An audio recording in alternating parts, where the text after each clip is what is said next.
বললেন যে হুজুর মসজিদে তো বেড়াইতে নামাজ পড়ার জন্য আই, তো বুরকা পরায়েন কেন?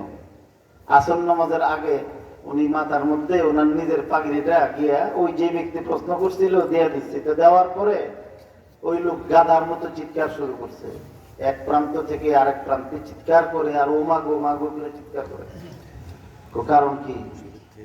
এরপরে উনি তাড়াতাড়ি পাগড়ি মাথাত নিছেন, উনি ঠান্ডা হয়েছে, নামাজ পড়ছে, নামাজ পড়ে হুজুরের কামরাত গেছে, আর প্রশ্নকারী লোকরে অন্য মুসল্লিরা ধরছে যে এই পটর পটর করস হুজুরে, এই প্রশ্ন করস, হুজুরের ফাঁকিরি মাথা দেওয়ার পরে গাদার মতো চিৎকার করছে কেন? হুজুরে বলছিলাম হুজুরের মুখ ডাইকে মসজিদে কেন আসে? এই কথা বলার পরে হুজুরের ফাঁকরি যখন দিছে, এই ফাঁকিরির বরকতে আমি দেখি মসজিদের মধ্যে কোনো মানুষ নাই, মসজিদের মধ্যে সাপ বিচ্ছু কুত্তা বিলাই বইরা মসজিদ পুরা মসজিদ পূর্ণ হয়ে গেছে। মাসাজিদুহুম আমিরাহ ওয়া হিয়া খারাবুম মিনাল হুদা। ফজরের নামাজের সময় এই পান্থশালা, এই মসজিদটার মধ্যে 4-5 জন এখানকার কিছু মুসল্লি আয়ে, আমি এদেরকে চিনি। এই পান্থশালার মধ্যে আর কোনো মানুষ নাই। প্রত্যেকটা মসজিদে ফজরের নামাজের সময় গিয়ে দেখেন লোক নাই। আজকে এখানে অনেক বিরাট বড় মিছিল হয়েছে, আওলাদে রসুল আসতেও বাধাগ্রস্ত হয়েছে। এই সব তো আমাদের সমাজেরই লোক, যারা আসে নাই মসজিদে, আর আমাদের ভাইদেরকে আমি তিরস্কার করতেছি না। মসজিদের মধ্যে হেদায়েতের কিছুই তো নাই।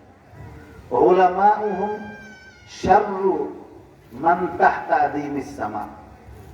আল্লাহর জমিনে সবচেয়ে খারাপ মানুষ হলো আলেম। কেন? এরা ধর্মের মধ্যে অধর্ম সরাইব সওয়াবের কথা বলে। ইসলাম খালি হুজুররা জিন্দা করলো তো ডুবাইলো কেনা? খালি জিন্দা করছেন ওনারা, তো ডুবাইছে কে? আমি এই জন্য আমি কথা কইতেছি কি যে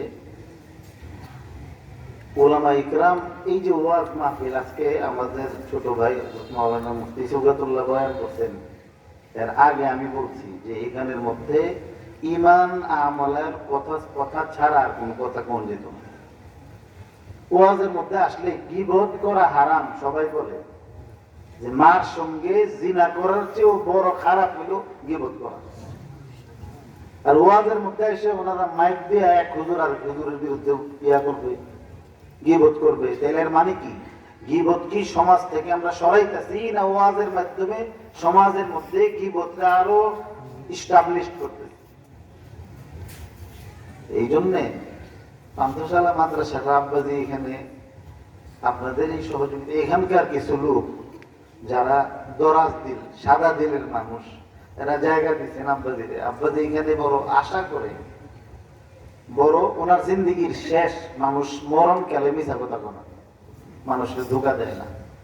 আজরাইলে যখন গলার চিপা দিয়া ধরে, তখন ফেরাউন আল্লাহ বলে স্বীকার করতেন। তো শেষ বয়সে মানুষে কিছু করতে চায়।